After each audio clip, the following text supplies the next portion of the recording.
if Tua is good enough to win 9 to 10 games, if's carrying a lot of weight there, they'll be battle tested. You could bookmark an NFC championship appearance.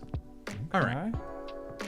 But at least he's consistent. Listen to this. Yeah, he called it. We wanted more takes from Good Friend Trey. So here is some of the things that he has said in the past about Tua Tagovailoa. Number one, this is on January 8th. I would give my left nut for just a picture of Tua in a Falcons uniform after watching 95% of the Ritter-Penix-Kirk performances. And then on January 17th, I think there was a Best Bets clip where I said I'd give my right, left, and middle nut for Stefanski to the Falcons. It's honestly impressive. And you see, this is a left nut search. So this is the only times I claimed I'd give up any nuts for this, and it came back all me.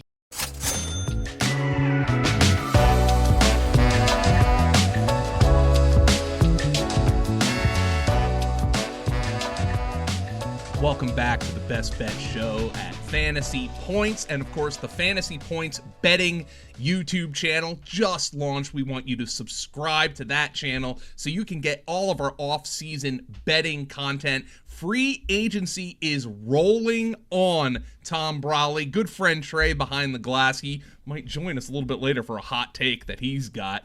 But nonetheless, T-Bro, over at fantasypoints.com, we've been covering all the free agent moves. The podcasts have been exploring it from every single angle. Dynasty fantasy football, redraft, Brett Whitefield and Joe Marino talking about it from an NFL perspective.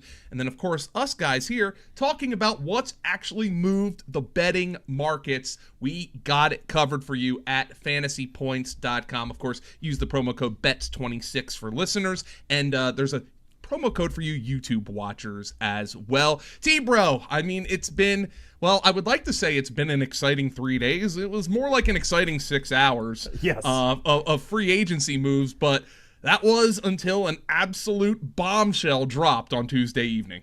Yeah, we found out that Maxx Crosby would not be going to Baltimore. The Las Vegas Raiders put out on Twitter that the Ravens had backed out, and the reasoning was a failed physical. We knew that he was recovering from knee surgery. He missed the last couple games of the season, ends up needing surgery. We were all wondering at the time, were they making him do it? Because they were kind of trying to tank for that number 1 overall pick, which they ended up getting. And they're drafting Fernando Mendoza with that. It appears that way. But now, because he had to have that surgery, he's not quite too far. He's not too far along in his recovery. So the Baltimore Ravens ended up failing him for his physical. And, Joe, conveniently, about 12 hours later, they were able to sign Trey Hendrickson, formerly of the Cincinnati Bengals.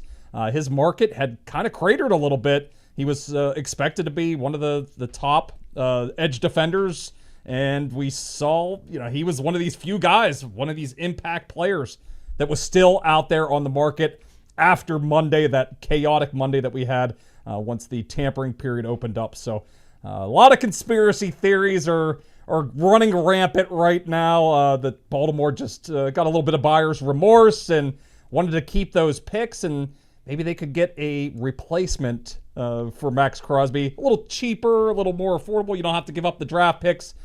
So the conspiracies are running wild right now. Yeah, there's obviously no recourse that you can execute here because the NFL has this legal tampering period. The open negotiation period, I think, is the real name for it.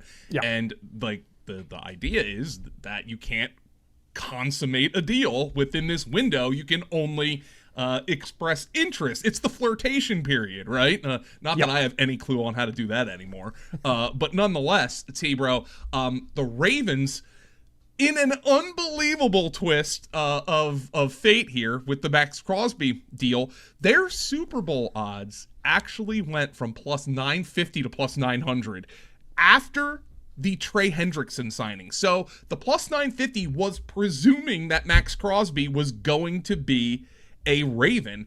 They signed Trey Hendrickson. It moves to plus 900. Now, here's what's interesting. Their playoff odds actually dropped from minus 400 to minus 380. Those are the shortest odds in the NFL. So according to the betting odds, they are the most likely team to make the playoffs in the entire league. I think a Good Friend Trey is showing a minus 390 there as well. So they've kind of fluctuated between that. But explain this to the lay people, myself included. How does Maxx Crosby, who's one of the premier edge rushers in the NFL, that deal fall through? And they signed Trey Hendrickson, who's a really good one, but he's basically a pure pass rusher, not the every down game-wrecking force that Maxx Crosby is in the run game as well. How did their Super Bowl odds go down? How do they become more likely to win the Super Bowl? It's kind of complicated here. Yeah, a lot of it had to do, we were looking at these odds over the weekend before the movement started on Monday. Some of the teams around them, Seattle, they lost a couple of key players, so their odds dropped a little bit. Philadelphia Eagles lost some key players. Their odds dropped a little bit. So some of these teams that were around Baltimore got a little bit worse. Their Super Bowl odds dropped a little bit. So they went a little bit more towards the Baltimore Ravens, who have lost a key player or two in free agency, but they were able to add a pretty big piece here now with Trey Hendrickson. So, but I also think sportsbooks are looking at it that maybe there isn't this dramatic drop off from Maxx Crosby to Trey Hendrickson, and we also have to, think about they're going to have that 14th overall pick now as well. You're going to get a very good player with that, so. Maybe the sportsbook's thinking is Maxx Crosby compared to Trey Hendrickson and a 14th overall pick. Maybe it's at least a wash, and if anything, maybe it tilts it a little bit towards Hendrickson and the 14th overall pick. So maybe, and that's honestly maybe that was a lot of the Ravens thinking potentially if this physical that's they're pinning it on that physical, but. They had a little bit of buyer's remorse. They're thinking the same thing. If we can get Hendrickson and keep the 14th overall pick, I think that improves our chances a little bit more for this upcoming season. So a little bit complicated, but not a whole lot of difference here, at least from the sportsbook's perspective. Maxx Crosby to Trey Hendrickson and the 14th overall pick. Yeah, now obviously I don't think the Las Vegas Raiders odds are going to be affected. This is not a team that is necessarily planning to win the Super Bowl, but now for the Raiders' credit, they had so much cap space that apparently they can withstand Maxx Crosby being on the team, and according to Diana Rossini, that is the plan for now. I'm sure somebody can throw 2 first-round picks out there to them, and that would change. I don't know if anybody's going to throw 2 first-round picks out there at them, given that he reportedly failed a physical. But the Raiders Super Bowl odds probably not going to change. But the good news is they had so much cap space, they don't have to renege on any of the 437 deals that they made in the legal tampering window. Includes, obviously, Tyler Linderbaum was the big addition there, Tom. Nakobe Dean, Jalen Naylor, among other players signing there to eat up that cap space. And right now, it just looks like the Raiders are going to keep Maxx Crosby. And I wouldn't be surprised if Maxx Crosby has a gigantic chip on his shoulder here. He always does. He season. Always has, Joe. And now it's just going to be even bigger. But this is a huge piece that's going to be still out there. We'll see if anything happens in the upcoming days. Maybe this is one of those situations where we got to wait till a little bit closer to the draft, and maybe he'll be moved then. But it still feels like he will be moved somewhere. Somebody will, invest in him. But the big question is, what's that price going to be, and what team makes the move for him? So if it's one of these other top contenders, Philadelphia Eagles, I said this offline to you. I know you're the big Eagles fan, but I just have a feeling that Howie Roseman is going to inject himself into this situation at some point and buy low on a Maxx Crosby type of player. And we'll see, if it is the Eagles or one of these other teams that's really looking for a little bit of edge help.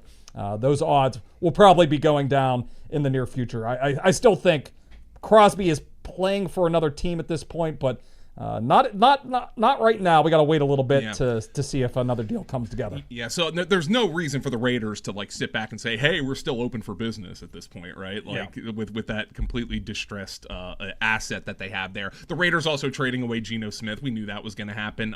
Don't think that had any effect on the Jets Super Bowl odds. I actually kind of like what the Jets did, but that's another conversation to be had because this is a Best Bets podcast. But nonetheless, Tom Brolley, nothing ever stops in the NFL. The Baltimore Ravens now have those next 2 first-round draft picks. And hey, maybe if you want me to throw a little bit more fuel on the fire, are they pissed that the Raiders outbid them for Tyler Linderbaum?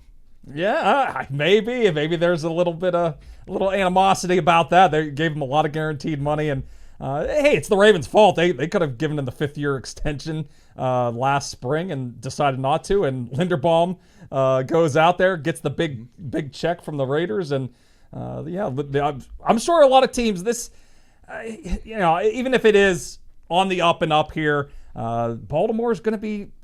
People are going to be, second guessing dealing with them in the future because of this situation. So even if it wasn't intentional, it was strictly a failed physical. This is going to change their dealings with teams in the future. Yeah, so obviously the Ravens, by the way, 11.5 is the win total right now in the post-Maxx Crosby era. We're going to talk about that next week on the podcast. I think we're going to do on the Tuesday show and the Tuesday YouTube video, we're going to do AFC win totals and maybe some that we're looking at. And on Thursday, we'll talk NFC win totals and some that we are looking at once the dust really settles from the league year kicking off on Wednesday, the 11th. Tom, we're going to take a quick break, and we're going to get to some of the other major moves that we didn't get to on Monday's show, including Mike Evans to the San Francisco 49ers. Tom, we were looking on Monday for moves that really moved the needle in the Super Bowl market. Now, we discussed Ken Walker to the Kansas City Chiefs. Didn't really move the needle all that much, even though if it kind of solidified Kansas City as one of the top contenders for the Super Bowl. But we did get one that moved one relatively significantly. And the San Francisco 49ers went out to try to get their version of Davante Adams, their version of 2025 Davante Adams with the LA Rams. And now, I know it didn't necessarily work out in terms of a Super Bowl championship for the Rams, but the Rams were on the doorstep with the Seahawks, took them down to the wire, and probably would have ended up winning the game against the Patriots, much like the Seahawks did. The 49ers, who have been trying to get over that hump since 1994, they've been to 3 Super Bowls in recent years and lost them all. They go out and they sign Mike Evans. It's still going to be staggering to me to see Mike Evans in another uniform, but the books really like this move. The markets really like this move. The Seahawks go from plus 1,900 to plus 1,600 to win the Super Bowl. That ties them with, I believe, the Eagles and the Chargers for the 5th best odds on the board. They go from minus 150 to minus 165 to make the playoffs. They go from plus 275 to plus 260 to win the NFC West. And their win total, while still at 10.5, goes from plus 125 to plus 115 to the over 10.5. So in terms of making a team better and raising their ceiling to be a championship level team, I don't think there was a free agent move more impactful than this one. Yeah, this one really moved the needle. This is a big acquisition here by the 49ers to really bolster this passing game. They had all kinds of issues last year, trying to get people on the field. Brandon Ayuk never even took a snap last year. George Kittle on and off the field, and now he's dealing with an Achilles injury coming out of the postseason. Ricky Pearsall continues to struggle to stay on the field, and Jawan Jennings was the one player who did stay, relatively healthy, but he is a free agent. So 49ers go out and make a big splash here. Go get Mike Evans for what is essentially a 1-year type of deal here, $16 million guaranteed. And I know the language said 3 years, but it's more of a 1-year type of deal here. But I also think this type of move kind of signals that the 49ers are kind of all in here. They're trying to win a Super Bowl. You don't make this kind of move if you're looking toward the future. You're looking more at the 2026 season. So I think that this could be an indication that they maybe make another move or two to really try to solidify this team and go for it this season. And we're seeing a little bit of an arms race in that NFC West. The Los Angeles Rams go trade for Trent McDuffie last week to really improve an area where they were having a lot of issues last year in the secondary. They couldn't slow down Seattle in the NFC Championship game. Of course, we know Seattle just won the Super Bowl.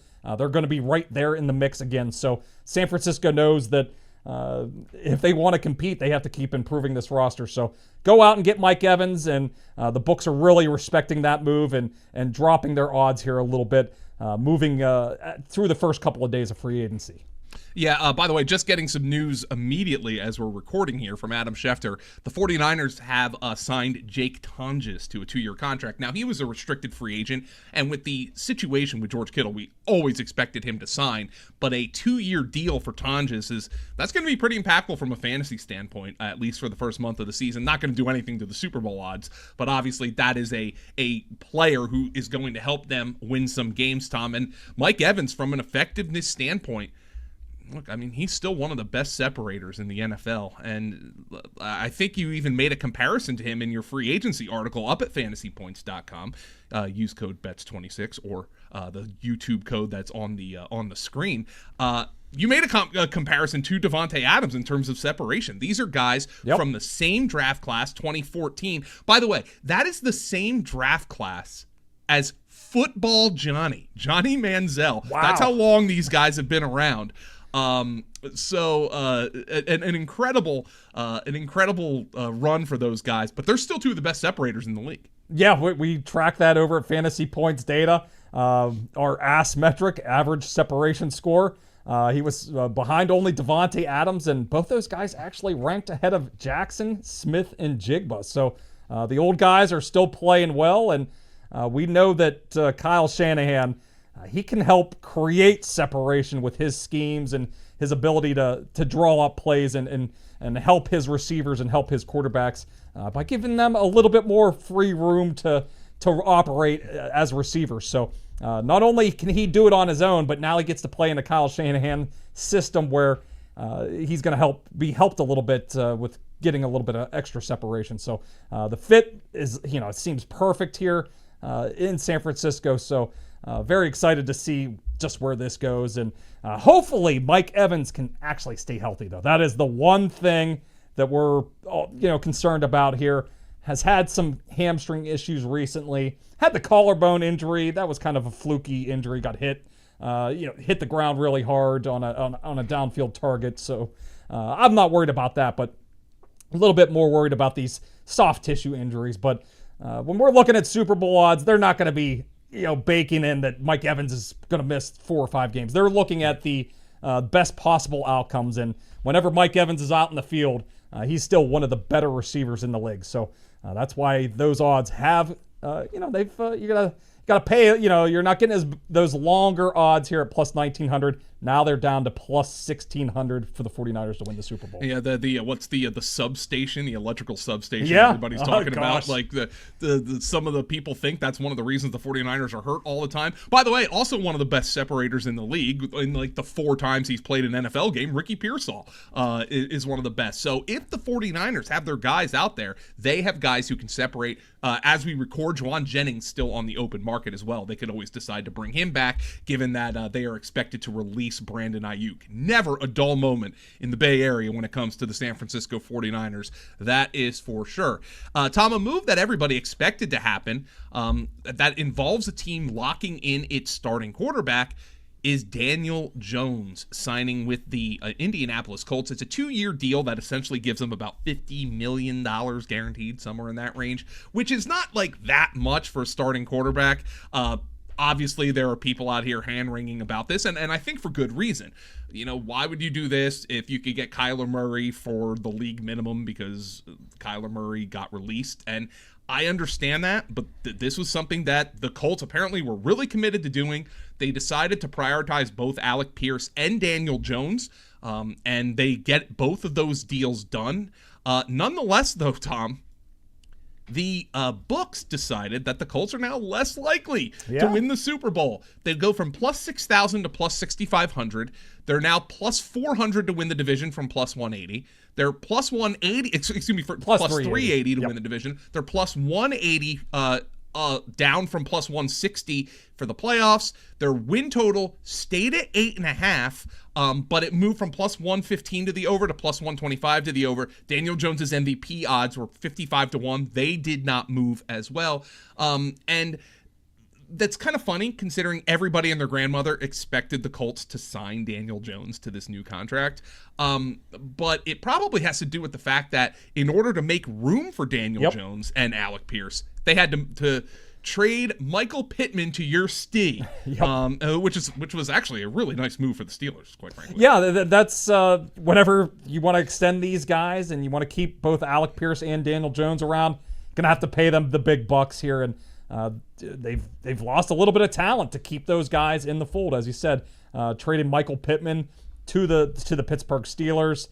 They've also lost Zaire Franklin, Kwity Paye, and Braden Smith along their offensive line. So not like individual like big time losses, but you start adding up a couple of nicks here, and they're a little bit worse here coming out of the first couple of days of free agency. So that's why I think we have seen a little bit of movement against the Colts. I think most people were under the impression that they would be able to keep Daniel Jones.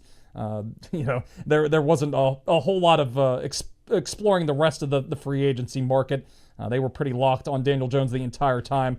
Alec Pierce was a little bit of a bigger question mark, but his salary really exploded. The lack of other options out there in free agency, it wasn't like a spectacular wide receiver class for free agency. It wasn't bad either, but Pierce was a player that was gaining a lot of momentum in the last couple of weeks. And I think that, you were saying it, I think on last week's show, that the first digit was going to start with a 1 in Alec Pierce's contract. And it was quite a bit over that. It wasn't even close. Yeah, it wasn't even close. So, I think the contract came in a lot bigger than most people anticipated. And at the end of the day, that's going to, hurt your chances of keeping some of these other players in the fold for next year. So they got their guys, they kept their guys, but the team got a little bit worse because of how much money they had to pay those two front end players that they had that they wanted to keep around. Yeah, so the markets believe that the Colts are closer to the version of the post Daniel Jones era last year than they are to the actual Danny Dimes era, when they were one of the best teams in football through the first 2 months of the season, and then ended up, of course, missing the playoffs and bringing Phillip Rivers back in one of the all-time weirdest seasons in the history of the NFL. Tom Brolley, look, we can talk about weird stuff, but the weirdest thing that I heard this week is that Good Friend Trey is drinking the Kool-Aid. The Kool-Aid. You will not believe what he put in our work Discord, our company Discord, behind the curtain, because there is no way he wanted the subscribers to see this, but I am going to call him out when we come back after this.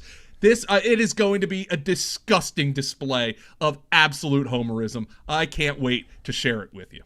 On Tuesday, there was a tweet. It was actually Monday, but the tweet was going viral. But on Tuesday, I posted this tweet in our our company Discord. So like our version of Slack, we use Discord just to talk amongst the staff at Fantasy Points. A lot of good stuff goes down in there. Unfortunately, that's not for prying eyes. But we're going to let you in on a little bit of the Discord that went down in Discord. I sent Trey a tweet from the Brohioan. I'm sure you've seen this if you're on NFL Twitter. It's a guy, like a garbage collector, speed collecting trash. And the idea behind the tweet is the Falcons picking up free agents. And he is just flying down the road, just going through and just collecting trash at top speed. It was hilarious. There's Jahan Danson. There's Zacchaeus. I just saw him pick up. And then, of course, he picked up Tua last of all. But nonetheless, Good Friend Trey, ever the optimist with his Atlanta Falcons, drops this heater in the same channel. The memes are fun, but this is, by far, the best quarterback roster talent they've had since the Super Bowl years. 44-32 as a starter, meaning Tua. It pains me to say that, but I think I like the Tua move a lot. And then listen to this cope. If Tua is good enough to win 9 to 10 games, if's carrying a lot of weight there, they'll be battle tested. You could bookmark an NFC championship appearance. Okay. All right. But at least he's consistent. Listen to this. Yeah, he called it. We wanted more takes from Good Friend Trey. So here is some of the things that he has said in the past about Tua Tagovailoa. Number one, this is on January 8th, also in our company Discord. I would give my left nut for just a picture of Tua in a Falcons uniform after watching 95% of the Ritter, Penix, Kirk performances. And then on January 17th, he says to me, I think there was a Best Bets clip where I said I'd give my right, left, and middle nut for Stefanski to the Falcons. The man has no nuts left. Yep, they're but all gone. At least he's consistent, Tom Brolley. Good friend Trey, you are resurrecting Tua in the ATL. It's honestly impressive, and you see, this is a left nut search. So this is the only times I claimed I'd give up any nuts for this, and it came back all me. You know, I am missing 2 left nuts, 1 middle nut, and 1 right nut, but I got Tua and I got Kevin Stefanski. So I'm jacked about this. Like I said, this is the best quarterback the Falcons have had since probably 2017. I mean, Matt Ryan played past that, but he was having some rough seasons, and the roster is good. This is a good roster. The James Pierce situation is going on, and that's a blow, but the roster is very, very strong, and I am so confused. I'm going around, I'm looking at social media, and I'm so confused how people are saying Tua is dead. There is 0 chance that, I mean, this is a joke. Let's laugh about this. Let's make memes about this. When Sam Darnold just won a Super Bowl. If you folks out there in the Twitter space and the social media universe think that there is 0% chance Tua can revitalize his career in Atlanta, but you just saw Sam Darnold win the Super Bowl, I got nothing for you. I'm not going to say that this is super likely or more likely than not, but this is exciting, especially as a fan I hated Desmond Ridder. I hated him before he was even drafted. I thought, and this is, a reason I was very low on Desmond Ridder. I'm watching Desmond Ridder throw up jump balls to Alec Pierce. I'm in on Alec Pierce, out on Desmond Ridder, and then the Falcons take Desmond Ridder. It makes me sick. It's coming up all me. It's coming up my guys and making a splash, making it happen. And yeah, Tua in Atlanta. I'm thrilled with this. I'm so excited about this, and I will admit this. A lot of analysts. I don't even consider myself an analyst, but I'll admit this. A lot of people won't. Sometimes I come up with a narrative and then I work backwards. So that's kind of what I was doing with the schedule thing. I was hoping maybe the Falcons had a pretty light schedule this year, and they had an easy path to 10, 12 wins. The schedule's brutal. I went and looked at it. It is rough. We've got the AFC North. It's not looking great for us, but that's where you flip the narrative. If this team gets to 10 wins, Tua stays healthy, this is a battle-tested squad with a lot of offensive weapons. Can Tua figure it out? That's the big question. But I don't know how you can look at this as a genuine, true fan of the Atlanta Falcons and not be excited about this. This is the best quarterback we've had since the Super Bowl. Well, you needed to go into a lot of the Twitter spaces that were going down, because I heard some Falcon fans absolutely crashing out. I'm pretty sure one of the guys I said they can replace the Wilhelm scream with what he was doing in those chats. But good friend Trey, we're not going to put you on the spot here, all right? Because next week we're going to do the NFC win totals. But I have to imagine the wallet is kind of looking at you. It's giving you a big stare. It's giving you the side eye right now.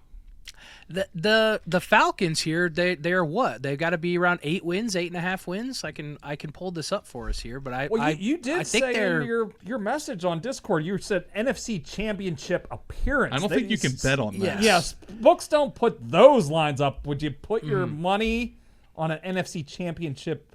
An actual victory, not just an appearance.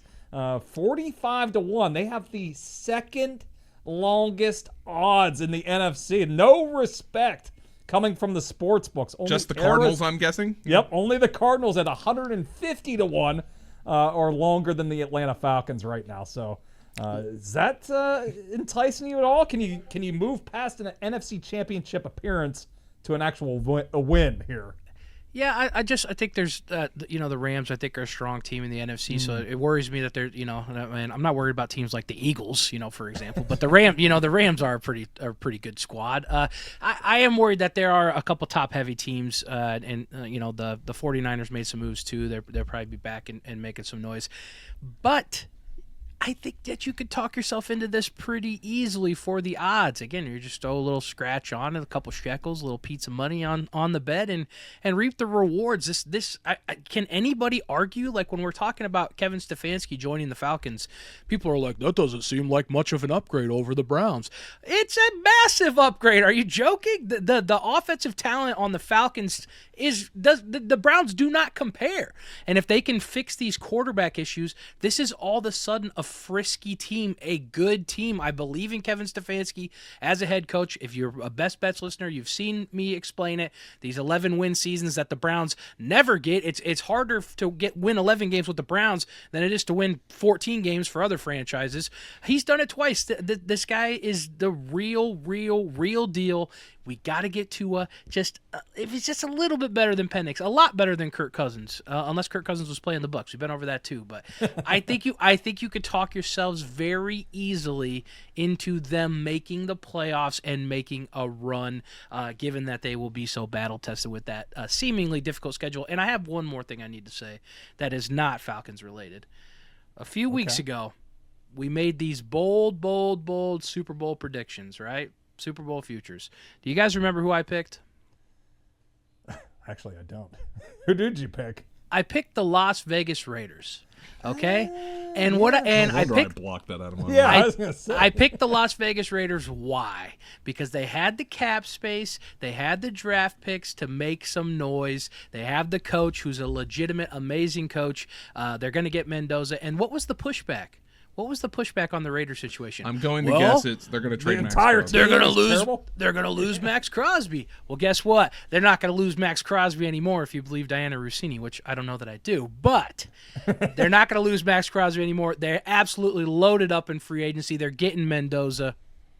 Guys, this is looking better and better every day. It's coming up all motion man lately, and I'm feeling great about it. We're going to have a Raiders-Falcons Super Bowl, Joe. That's what I'm hearing on this podcast. I mean, might as well just pencil it in. Hey, who was our buddy, the Westover, who his sister placed the bet on the Seahawks and the Patriots to make the Super Bowl? Maybe we need to do some sort of parlay with the Falcons and Raiders right now.